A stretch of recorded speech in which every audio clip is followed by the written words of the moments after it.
Ikalawang kabanata. Ang pagdalaw ng mga taong galing sa silangan. Ipinanganak si Jesus sa bayan ng Bethlehem sa lalawigan ng Judea noong si Herodes ang hari. Isang araw dumating sa Jerusalem ang ilang taong dalubhasa galing sa silangan. Nagtanong sila, "Saan ba ipinanganak ang hari ng mga Hudyo? Nakita namin ang kaniyang bituin sa silangan at naparito kami upang sambahin siya." Nang mabalitaan ito ni Herodes, nabagabag siya at pati na rin ang buong Jerusalem. Kaya ipinatawag ni Herodes ang lahat ng namamahalang pari at mga tagapagturo ng kautusan, at tinanong sila kung saan isisilang ang Kristo. Sumagot sila, "Sa Bethlehem na sakop ng Huda, dahil ganito ang sinulat ng propeta. Ikaw, Bethlehem, sa lupain ng Huda, hindi ka huli sa mga pangunahing bayan ng Huda, dahil magmumula sa iyo ang isang pinuno na magsisilbing pastol ng mga mamamayan kong Israelita." Nang marinig ito ni Herodes, palihim niyang ipinatawag ang mga taong galing sa silangan at inalam kung kailan talaga nila unang nakita ang bituin. Pagkatapos, pinapunta niya sila sa Bethlehem. Ibinilin niya sa kanila, "Lumakad na kayo at hanaping mabuti ang sanggol. At kapag nakita ninyo, balitaan niyo ako kaagad upang makapunta rin ako at makasamba sa kanya." Pagkatapos nilang marinig ang bilin ng hari, umalis na sila. Habang sila ay naglalakbay, muling lumitaw ang bituin na nakita nila sa silangan, at lubos ang kanilang kagalakan. Nanguna sa kanila ang bituin hanggang makarating sila sa kinaroroonan ng sanggol.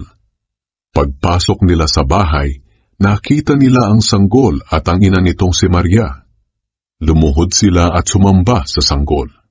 Inilabas din nila at inihandog sa sanggol ang mga dala nilang ginto, insenso at pabangong mira.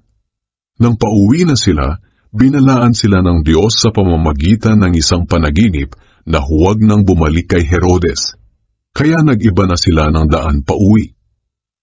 Ang pagtakas patungo sa Ehipto. Nang makaalis na ang mga taong galing sa silangan, nagpakita kay Jose sa panaginip ang isang anghel ng Panginoon. Sinabi ng anghel sa kanya, "Bumangon ka't dalhin ang bata at ang kanyang ina sa Ehipto. Doon muna kayo hanggat hindi ko sinasabing bumalik kayo, dahil hinahanap ni Herodes ang sanggol para patayin." Kaya ng gabi ring iyon, umalis papuntang Ehipto si Jose, kasama ang bata at ang ina nitong si Maria, at nanatili sila roon hanggang sa mamatay si Herodes. Sa gayon natupad ang sinabi ng Panginoon sa pamamagitan ng propeta, "Tinawag ko mula sa Ehipto ang aking anak." Ipinapatay ni Herodes ang mga batang lalaki. Galit na galit si Herodes nang malaman niyang nilinlang siya ng mga taong galing sa silangan. Kaya iniutos niyang patayin ang lahat ng batang lalaki sa Bethlehem at sa mga lugar sa paligid nito, mula 2 taong gulang pababa. Sapagkat ayon sa nalaman niya sa mga taong galing sa silangan, 2 taon na ang nakalipas mula nang una nilang makita ang bituin. Sa ginawang kalupitan ni Herodes, natupad ang sinabi ni Propeta Jeremias, "May narinig na iyakan at malakas na panaghoy sa Rama. Iniiyakan ni Raquel ang pagkamatay ng kanyang mga anak, at ayaw niyang magpaaliw dahil patay na ang mga ito." Ang pagbabalik mula sa Ehipto. Nang mamatay na si Herodes, ang anghel ng Panginoon ay muling nagpakita sa panaginip ni Jose doon sa Ehipto, at sinabi nito sa kanya, "Bumangon ka't iuwi na ang bata at ang kanyang ina sa bayan ng Israel, dahil patay na ang mga nagtatangka sa buhay ng bata." Kaya bumangon si Jose at dinala ang mag-ina pauwi sa Israel.